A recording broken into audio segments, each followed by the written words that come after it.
Donc Talk and Truck, c'est un food truck qui parcourt les routes de France pour aller dans beaucoup d'hôpitaux. Cette année, on fait 25 hôpitaux.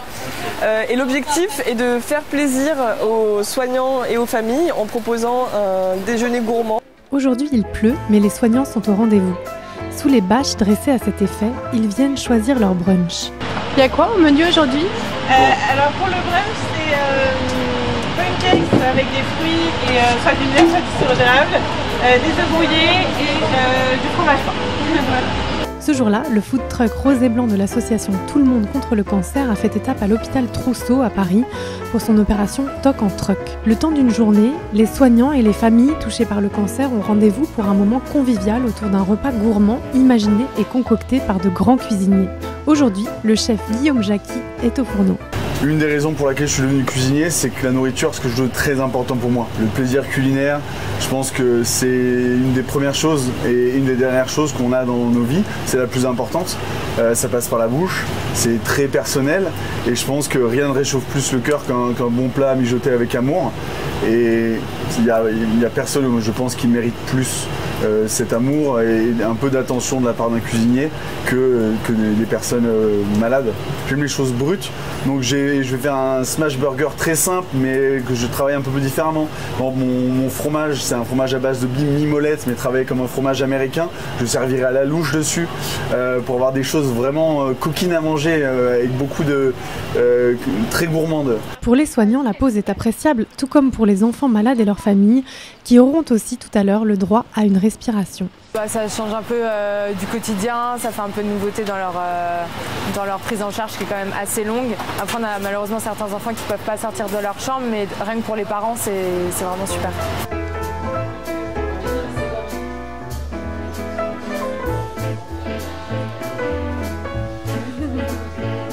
Ce qui est important dans cette action et dans ce projet qu'on met en place depuis quelques années, c'est d'apporter justement l'esprit guinguette dans l'enceinte de l'hôpital, donc avec un décor plutôt joyeux, de la musique, des photos souvenirs, des moments de pause aussi. Pas d'esprit guinguette cette fois-ci à cause de la pluie, mais dans la salle aménagée pour accueillir les familles, les premiers arrivants choisissent ce qu'ils vont déguster. Paul et sa grand-mère se laissent tenter par un burger. C'est très sympathique, oui, franchement.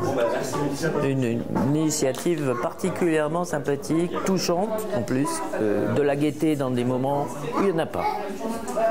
T'as bien aimé ton double burger? J'ai adoré. Dans la salle, des proches d'enfants hospitalisés ou de jeunes patients viennent déguster un bon repas et trouver un peu de réconfort. Une parenthèse dans un quotidien à l'hôpital parfois difficile. Je suis le papa de Diego, c'est un enfant qui est né prématuré il y a presque un mois. On vient tous les jours, on mange 4 fois par jour. Et voilà, aujourd'hui on a beaucoup apprécié cette initiative parce que nous a soulagé un peu, vu que ça fait presque un mois qu'on est là à l'hôpital. Voilà, nous on travaille aussi dans la restauration, du coup on peut dire que c'est très très bon.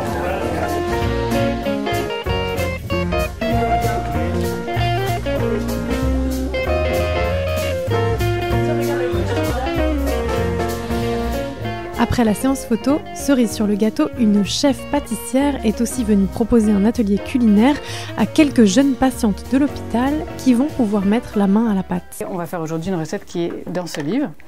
Et c'est une recette qui est une sorte de pâte à tartiner, mais version saine, healthy. C'est pas du Nutella. Alors on va commencer. Toi, tu vas commencer par transvaser toute cette purée d'amandes complète, ici.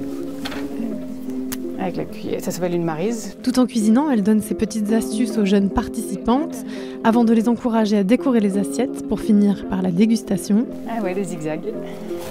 Bien, vous avez vu la recette, si vous voulez, servez-vous, il reste des assiettes, des bananes, de la chocolade. Enfin, ma fille appelle ça chocolade. De quoi repartir avec de jolies saveurs en bouche et avec quelques belles idées de recettes.